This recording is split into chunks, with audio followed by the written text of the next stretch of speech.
Hey, everybody. This is Matt Fendora, and you're listening to the Choose to Live, Love, and Grow podcast, the show that provides tools and insights to help you become the best version of yourself, focusing on mind, body, heart, and spirit. Without further ado, let's begin.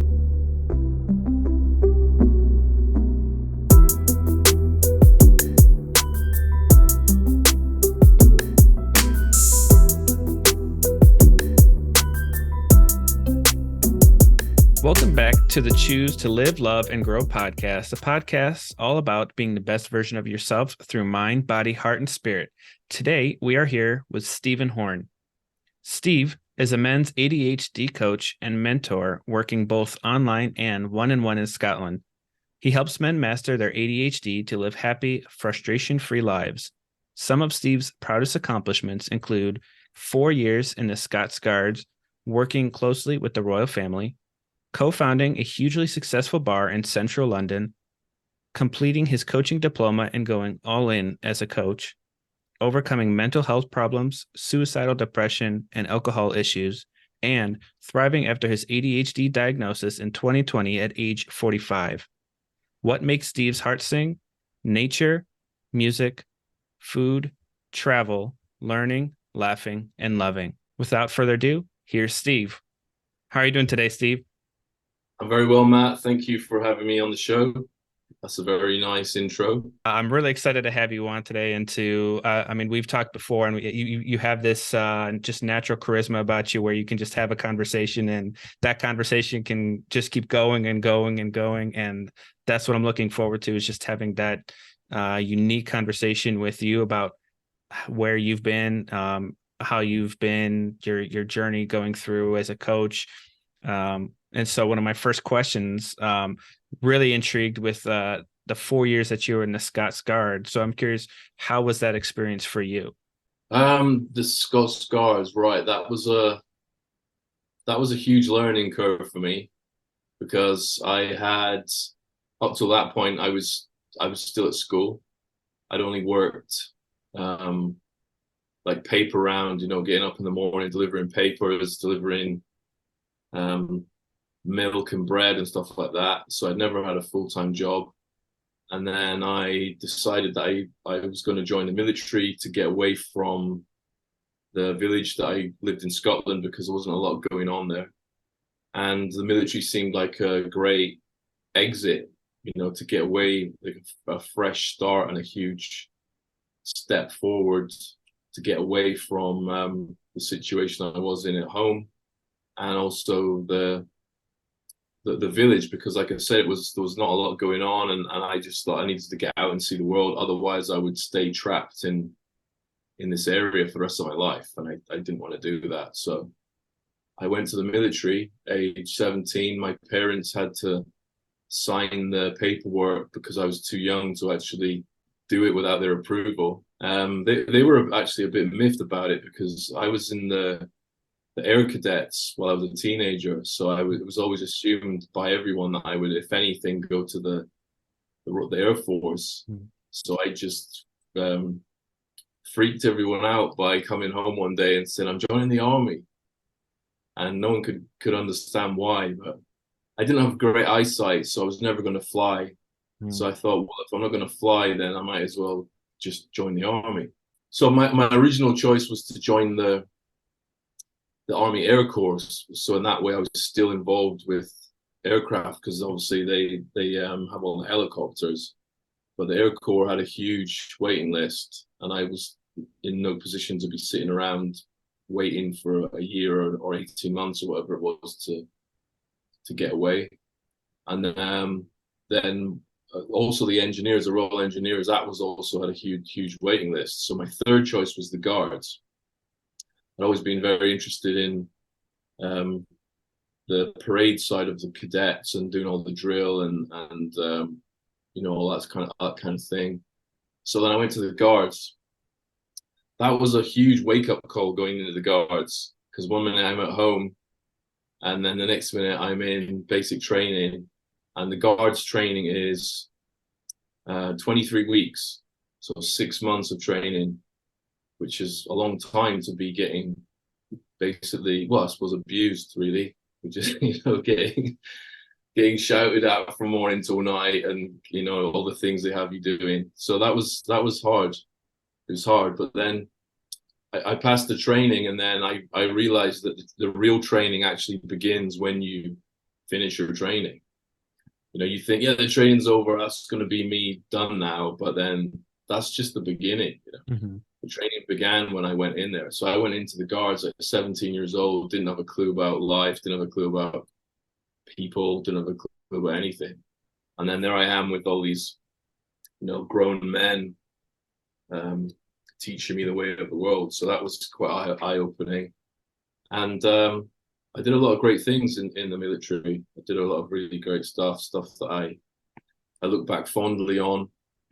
But I suppose working with the royal family was a really big part of the work we do. I mean, we're a frontline infantry regiment, but we also do all the ceremonial stuff for the royal family, trooping the colour and stay open in Parliament, and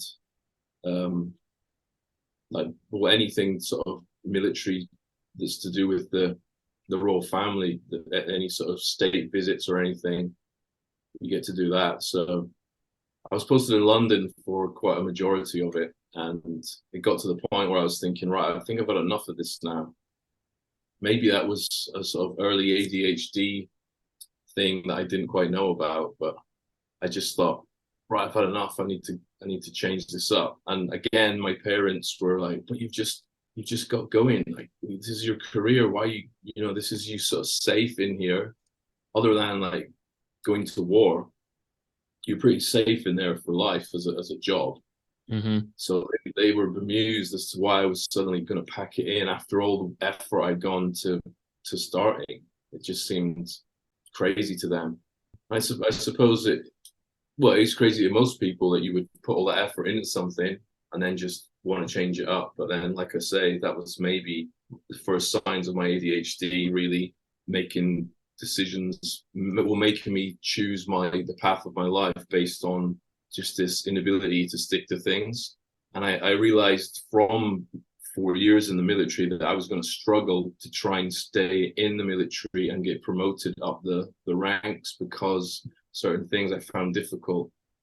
So I thought, I'm going to either end up staying a grunt for my whole career, or I'm going to just get out and do something else. And I'd already proven to myself that I could do it. And I suppose I was trying to prove to a lot of other people that I could do it, because I always felt like I had a lot to prove, because I struggled at school with any kind of academic stuff. So in order to show that I wasn't stupid, I would always go out of my way to prove myself in other ways. So that was me. I did 4 years, and then I decided to get out, and I stayed in London when I got out, and then there I was at 2018, 22 or something, 22 in London, and absolutely no idea what I was going to do with myself. My first question would be, was there a highlighted lesson that you had in your time in your 4 years in the Scots Guard? Was there one lesson that you learned that memory seems higher than the rest? A lesson or a memory? Wow, that's a hard question. That's a really good question, but a really hard one. So many lessons, just so many things that I picked up there that I still do. So many little behaviors that I picked up. I suppose to just always do your best. I mean, you always. I mean, that goes back further than the military. I mean, that was when I was in Cubs. That was always their motto, is like, do your best. But I suppose that carried on in the military, because you don't want to let yourself down. You don't want to let your comrades down around you. You want to always do your best. They don't allow you to slack off at any point. You can't just have a bad day. Even if you're not well, you still have to do your best. Mm-hmm. So I suppose that's still a lesson that I sort of carried on. What was it? You said a lesson and a what? What was the other one? Or a memory. I have a sort of a period of memory that is not just one specific thing. When I first joined, I'll explain the story a bit more. Every year, the royal family to get away from the world and escape, they go to up into this estate that they have in Scotland called Balmoral. And basically, no one can get near them. They can do whatever they want up there for a few months. They don't get seen. No one's allowed to fly over, and when it's to take pictures in a helicopter, it's like the airspace is banned. So they can just get away and just be themselves for a few months. And the first posting that I got to do when I joined was to go to Balmoral with the whole family, and that was pretty special because not everyone got to do it. Only a small group of us got picked to do it. So it's very rare that your regiment gets selected, and it's also very rare that you get selected from your regiment. So that was one of the biggest, I wouldn't say magical, but it was one of the most special, that's the word, special memories I have of the military is that time. Because it was, well, I mean, like I said, not long left home, and then suddenly I was doing that and spending all this time with their whole family while they were basically on holiday. Mm-hmm. So we weren't really doing anything military at all. We were just sort of hanging out with them and making sure that everything they were doing on the estate went well. We were going out deer stalking and beating the birds for the bird shoots and bringing the stags back off the mountains and butchering the stags. And so it was like an unmilitary thing. You know, it was still military, but it was a very odd post thing to be doing that. Mm-hmm. And then on Sundays we'd have to go to church. Not that I'm a religious person at all, really, but we would go to church on Sundays with them and go to sort of dances at the balls and things on the weekend. And it was a very privileged experience to get to do that. And at the time, I suppose I took it for granted. I mean, you do when you're young, don't you? You take things for granted. And I think I look back now on it and think, wow, that was a really special time when I got to do that.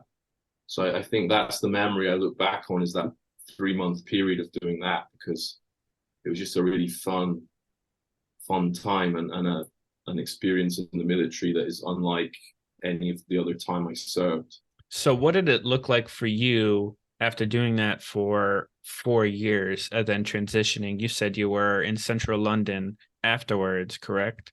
Yeah.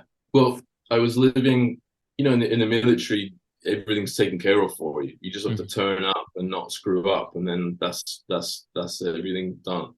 And then suddenly I'm out of the gate of the camp with my bags, going to stay at a mate's flat in some little freezing cold, dingy room with my bags.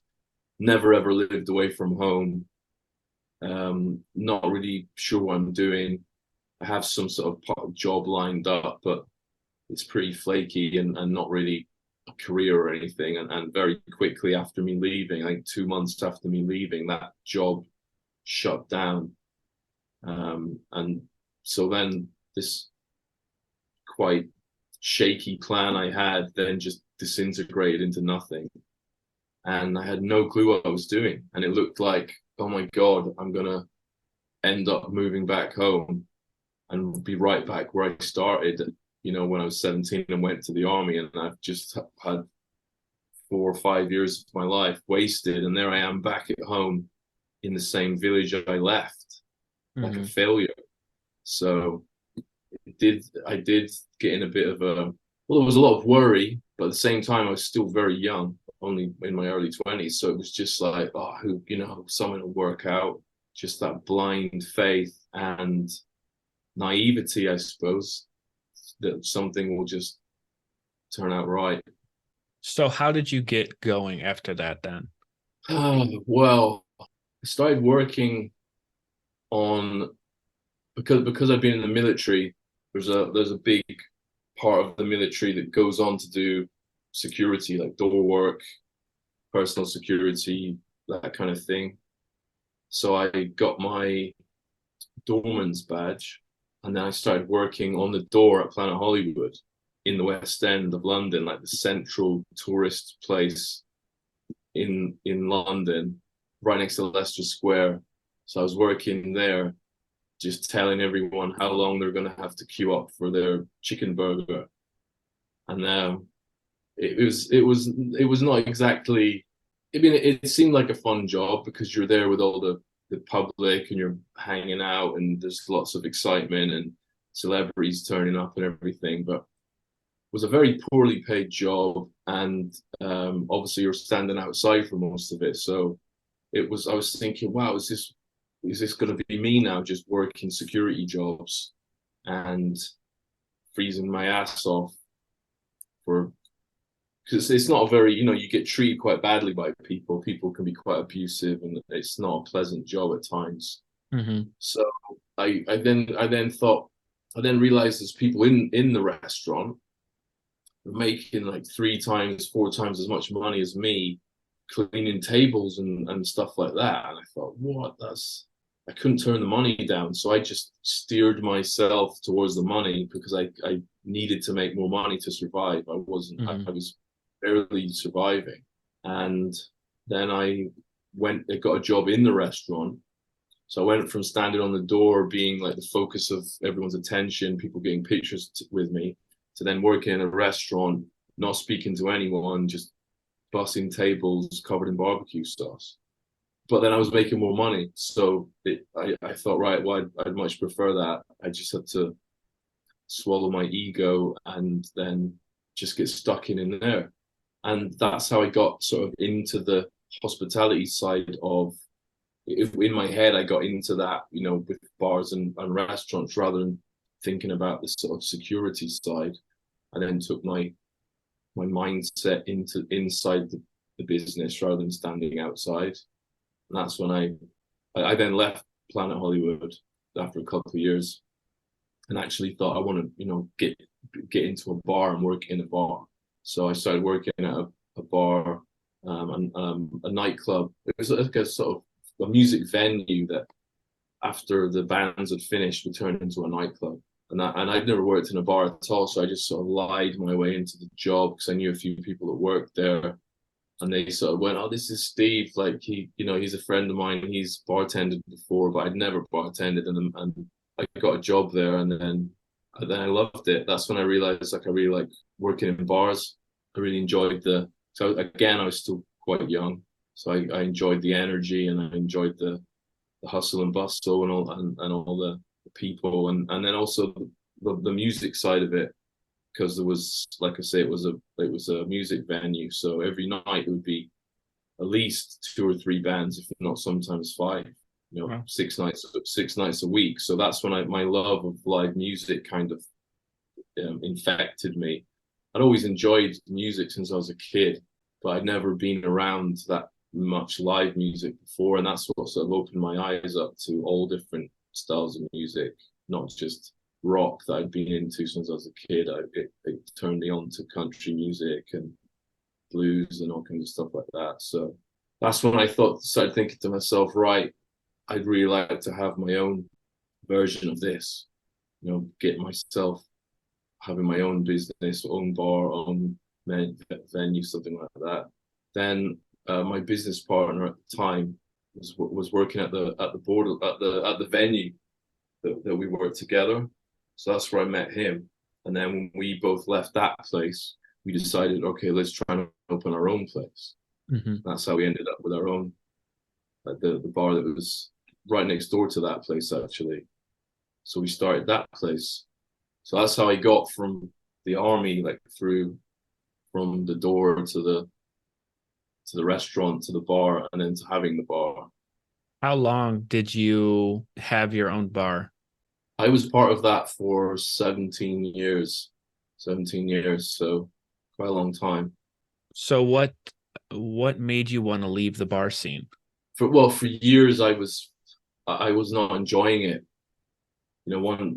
Once the bar had become very, very successful, and we were hugely popular. We had all kinds of celebrities coming into the bar. It was tiny little bar, but it was sort of infamous across the globe.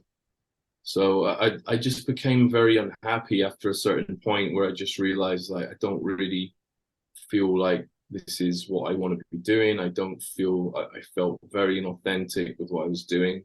I just felt an a sort of empty feeling every morning, just going into work and spending time with people, just drinking and staying up till all hours of the morning.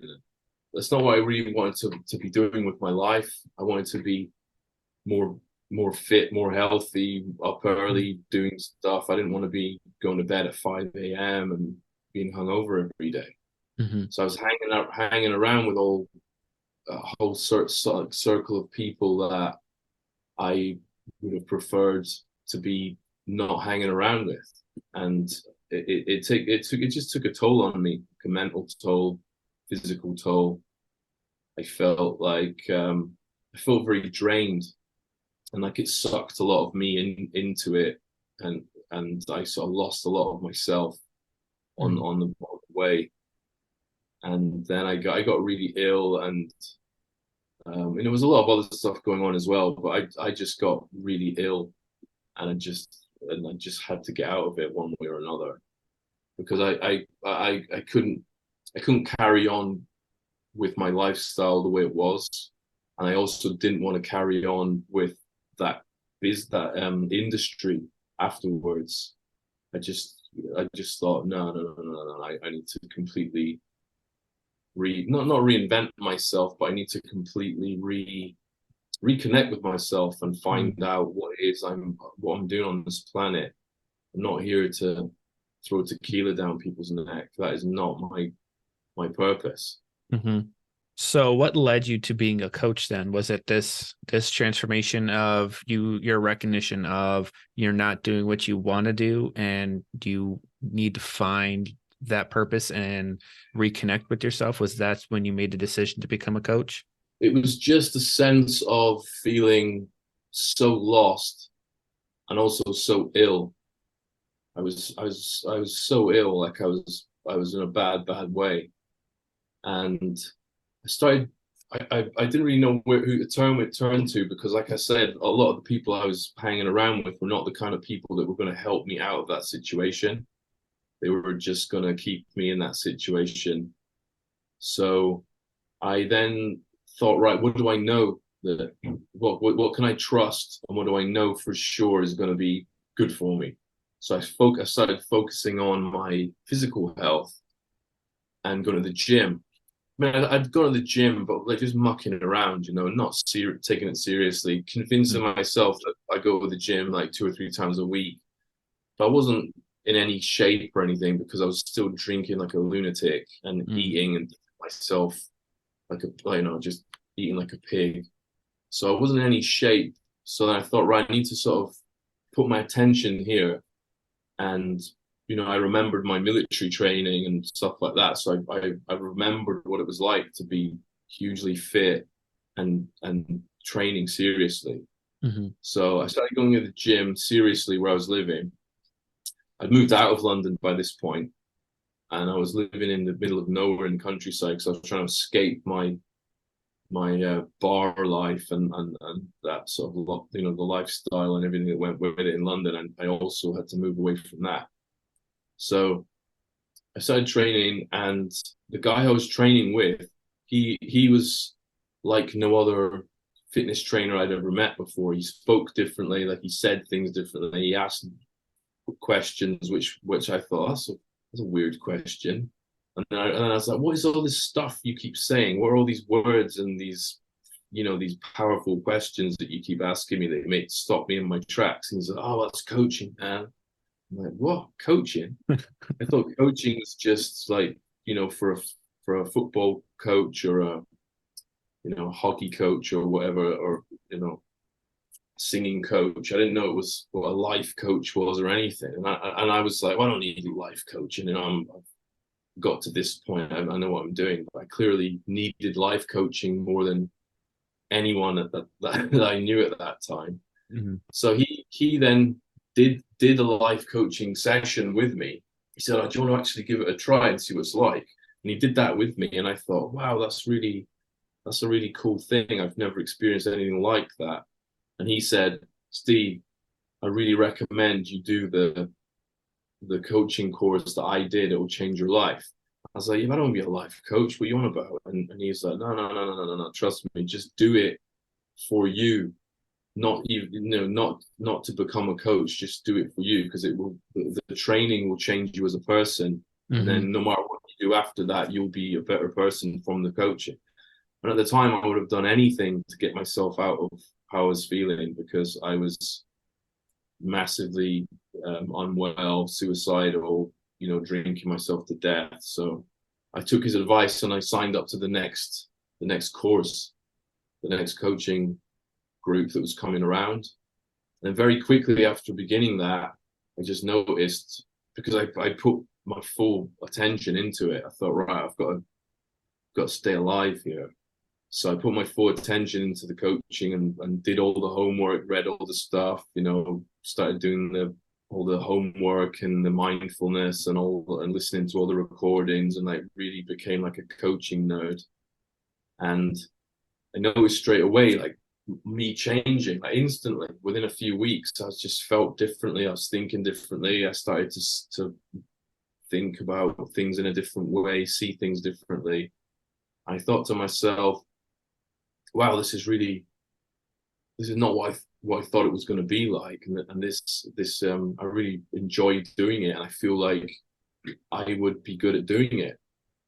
So we did a 2-week workshop in London, where it was actually everyone came together from all parts of the world, and the coaching people were there doing the workshop, so you got to meet them in person. And then that 2-day thing in person is what changed it for me, because that made me think, right, I really want to be a coach now.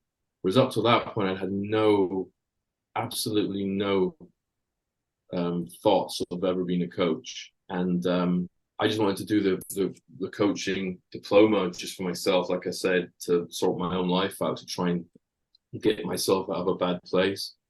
But that's what that turned me into, just thinking, right, I want to be a coach, because I just felt the power from from good coaching comes great change. You can change someone's life so much just by guiding them in some way. And the type of coaching that I trained in, you don't need to be an expert at whatever the issue is that the person is coming to you with. You just have to support them and help them to make the right decisions and sort of find the answers that lie within them. So it's not like you specifically have to be a specialist in that area.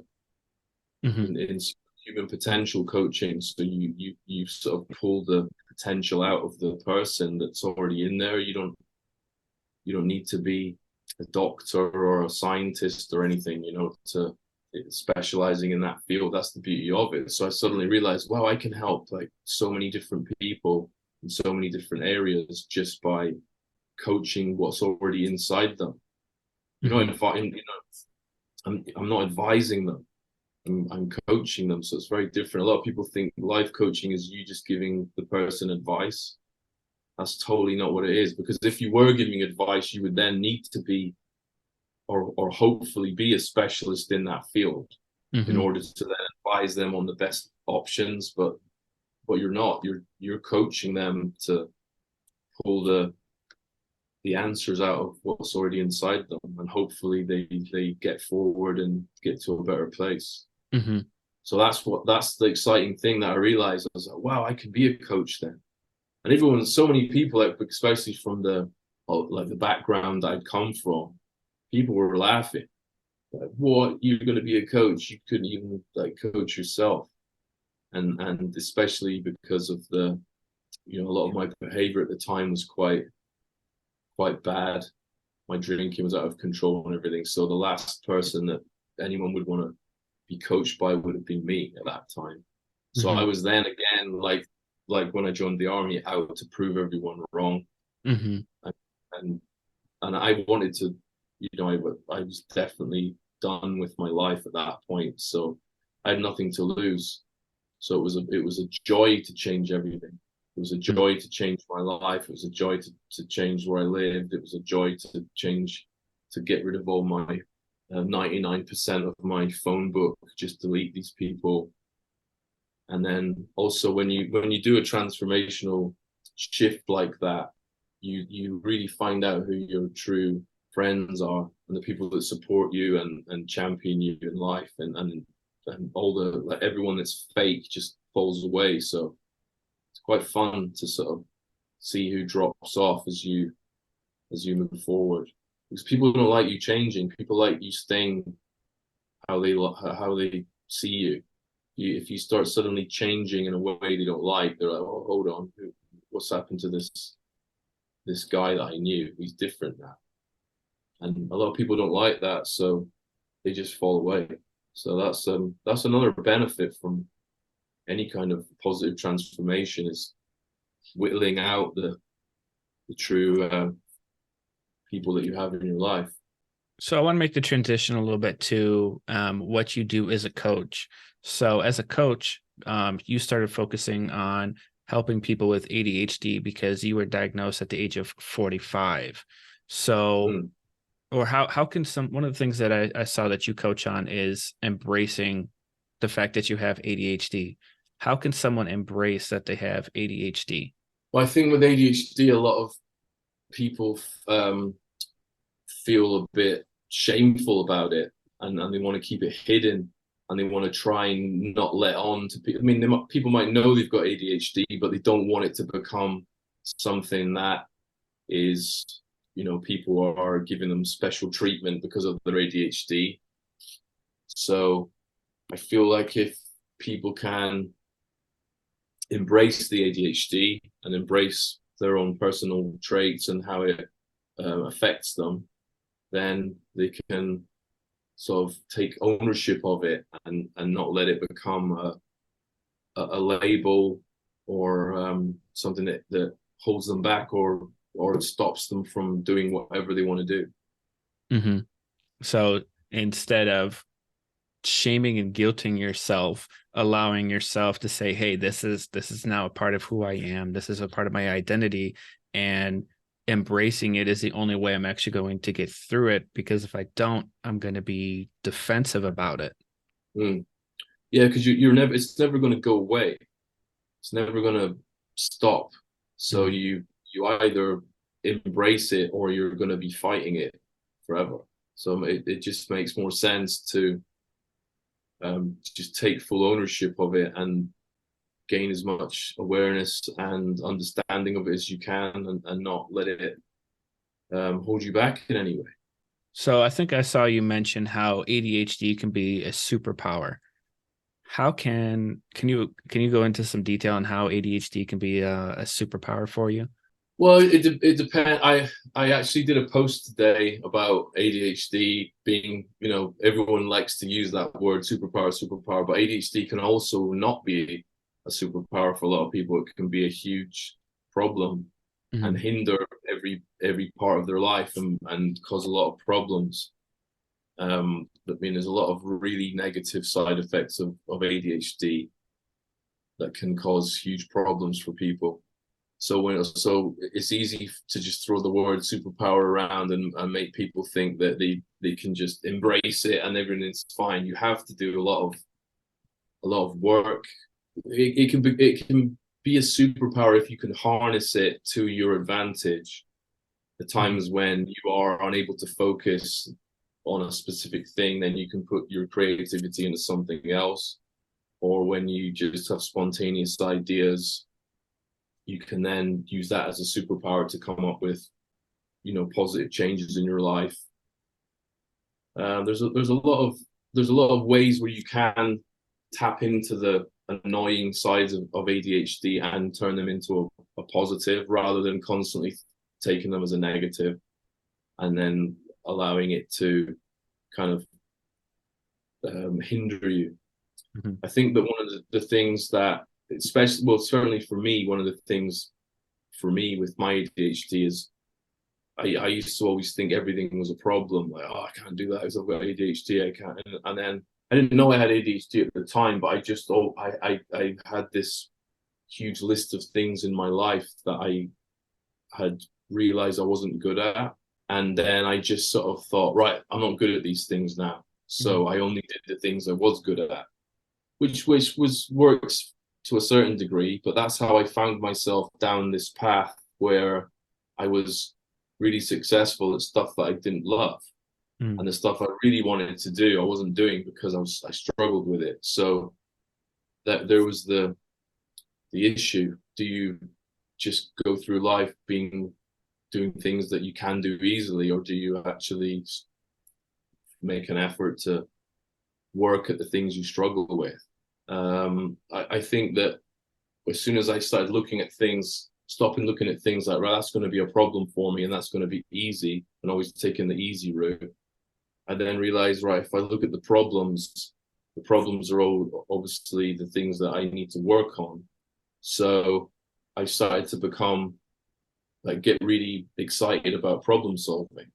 And rather than fearing the things that I found difficult, then I sort of think, right, I'm going to try and become a master problem solver so I can then get past the things that I stick at, that I struggle, like the blocks where I would normally just avoid them in my past and go around, or try and go through them in some way, disassemble them and go through them.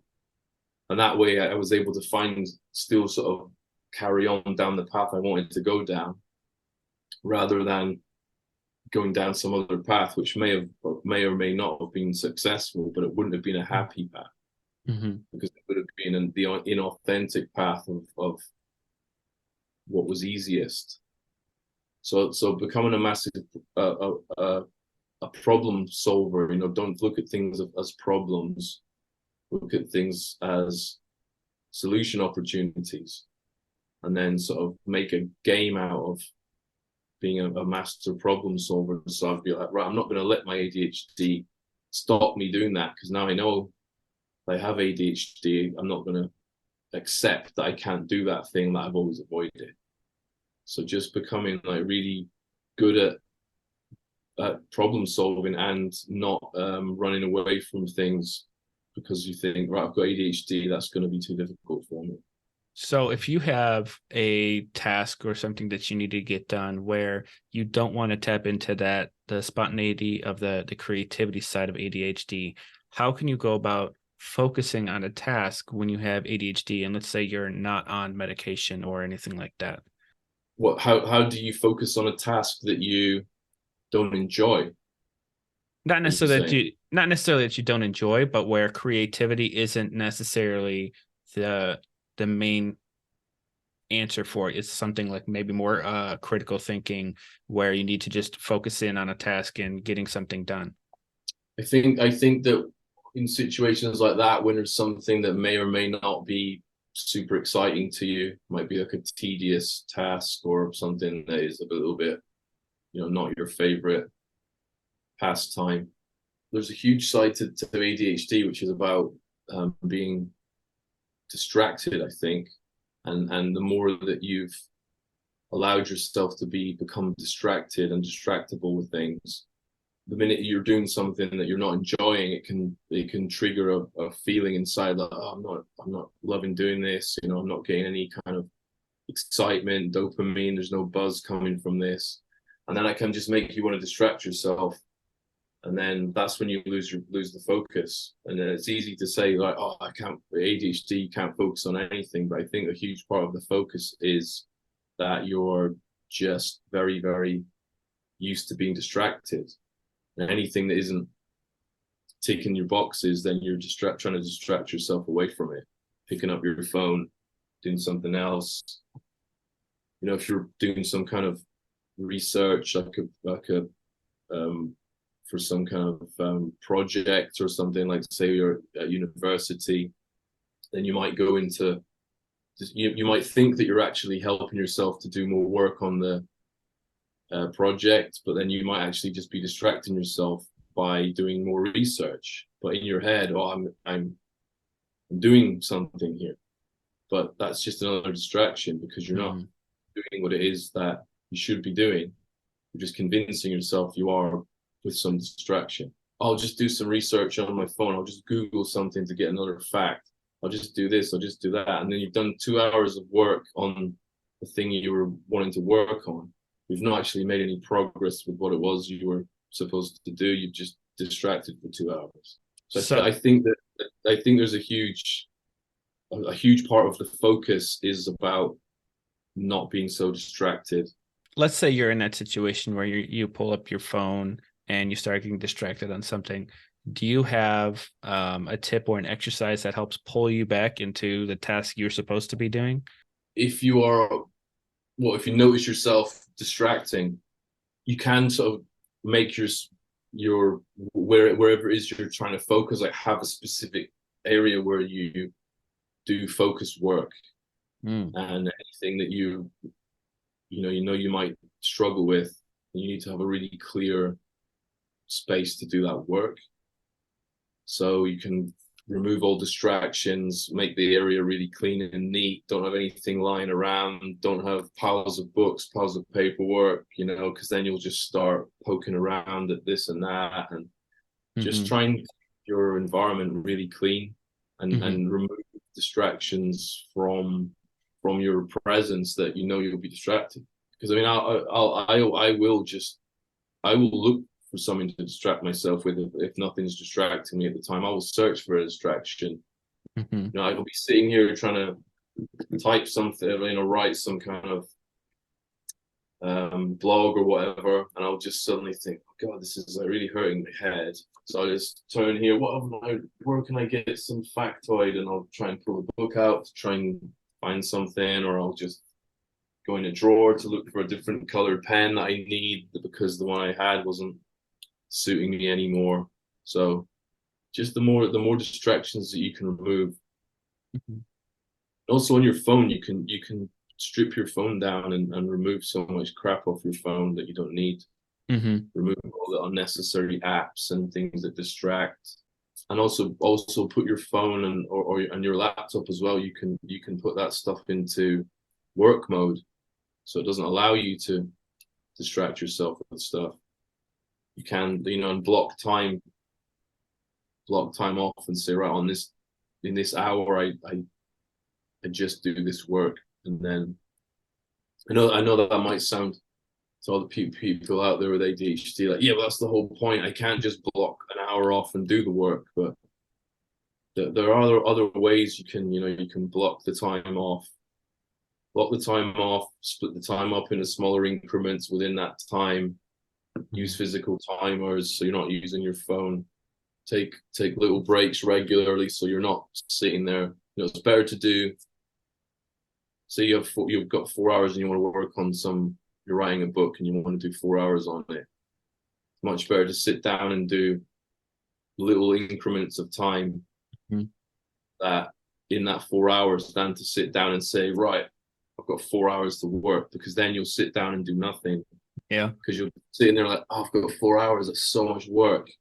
And then you'll do nothing because you'll just be procrastinating at how long that 4 hours is going to take and how hard it's going to be. But if you just say, right, I'm going to do 15 minutes, 10 minutes, 25 minutes, 30 minutes, whatever it is, and then just keep repeating that, then it makes it much easier. Before you know it, you might not have done 4 hours of solid work, but you've at least done 2.5 hours work out of that time.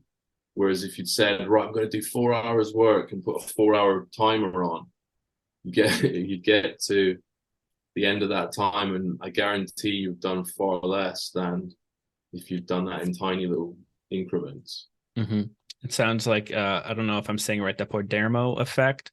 Pomodoro. Yes. Pomodoro technique, yeah. Where it's 25 minutes of work and then you take a 5-minute break, then you go right back into it, 25 minutes of work, 5-minute break. And it just helps keeps you on task. And then it also helps with memory and retention at the same time. So if you're studying something, if you're whatever that is, like, it helps seal it into your brain a little bit better. Yeah. And then you can also do like a tiny little task in between, so you're getting something else done. Like you do 25 minutes of writing your book, then you go and put the washing on. Then you go back, you do 25 more minutes of the book, then you go and empty the dishwasher. So you fill all the little gaps in with more stuff, then you get things done. Rather than saying that desk for 4 hours procrastinating because you don't want to do 4 hours of work. So we're coming up near the end of the episode. So I want to ask you three final questions.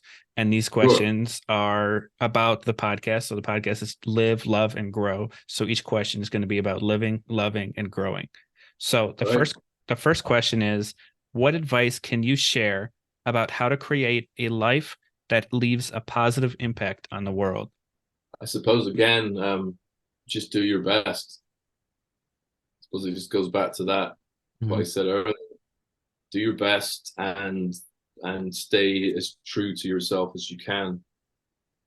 Do your best and what you value. Just be as authentic as you can and walk your talk, and don't listen to what other people have to say. Just do what you know is good. Okay, that's a good answer. Yeah, I mean, exactly what you said earlier. It comes right back into the end. What are some practical ways people can cultivate self-love? Giving yourself time every day to reflect on what you've done well and what I suppose what you've not done well as well. But just reflect on yourself and be kind, be really kind to yourself. I think there's a lot of people these days aren't kind to themselves. Not only to not kind to other people, but they're not kind to themselves. Mm-hmm. Just be more kind to yourself and more forgiving, and also learn to take on love and from other people. Mm-hmm. A lot of people are closed off to that. Just open your heart and be more kind and loving. Great answer. So, what strategies or practices do you recommend for people looking to enhance their self-awareness or self-reflection? Mindfulness, I think, would be I know that's the word gets chucked around like mad these days, but yeah, mindfulness, just taking time to check in with yourself physically, mentally, just keep steering yourself down the right path. I think mindfulness is really important. You can a lot of people think, oh well, I can't meditate because I can't. Not even people with ADHD. Most people think, oh, I can't meditate. I can't shut my mind off. I can't focus. I can't sit still. I can't do anything. So I'm not a monk, so I can't do mindfulness. But mindfulness is not about that, and meditation is not about that. It's about just having awareness, and you don't have to sit there happy, smiling away. You can sit there meditating, being very unhappy. You're just checking in on yourself and having awareness of how you're feeling and what's going on inside and what you're thinking, what your body is saying. The mind and body are fully connected. You're not just a little brain being carried around in a transporter. You are one unit. So you need to feel right from every part of your body, from your feet right up to the top of your head, how you're feeling. And if you're not feeling good, then just check in on that. Like, all right, I don't feel good. I feel anxious. I feel unhappy. I feel whatever. I feel like I can't focus. I feel like I can't sit still. That's still being mindful and meditating. So you just need to change the way you think about it, that it's about sitting there totally zen and happy. That's not what it's about. I mean, the more you practice it, the more it stops feeling odd, and you can just do it more. It just feels alien to begin with because you're not used to just sitting there checking in on yourself. So just stick with it, and no matter how weird it feels, just keep pushing through, and then before you know it, you'll look forward to having that 10 minutes in the morning just to sit there and be mindful. So Steve, I want to thank you for taking the time out to be on the podcast with me. I really appreciate it. I love hearing the stories of of your successes, and then just learning in general things I didn't know before, and I hope everybody else does too. How can people connect with you? Well, that would be LinkedIn. Definitely on LinkedIn. I don't do Facebook or TikTok. So LinkedIn. I'm on Instagram as well, but I just kind of stick my nose in there and come off. So LinkedIn. Okay. I'm happily chatting on there all day. And how can the audience support you on your journey? I suppose just following me on LinkedIn and watching my content, getting speaking to me, getting conversation started. Doesn't have to be about ADHD. I'm happy to speak about any sort of coaching or a lot of male related issues. I'm just happy to have a community on there, and I love chatting to everyone on there. Sounds great. I hope I'll have all those links in the show notes for everybody. And once again, I just want to thank you and show appreciation and acknowledgement for you taking the time out to come be on here. Pleasure, Matt. Thank you for having me. It's been a really fun hour. It's flown by.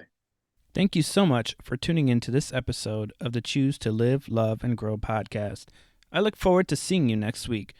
Don't forget to live, love, and grow to be the best version of you. Oh, and one more thing. If you or a young man that you know suffer from victim mindset or are not reaching their fullest potential, then visit mattfendora.com to see how we can work together to become the best version of ourselves. That's mattfendora.com.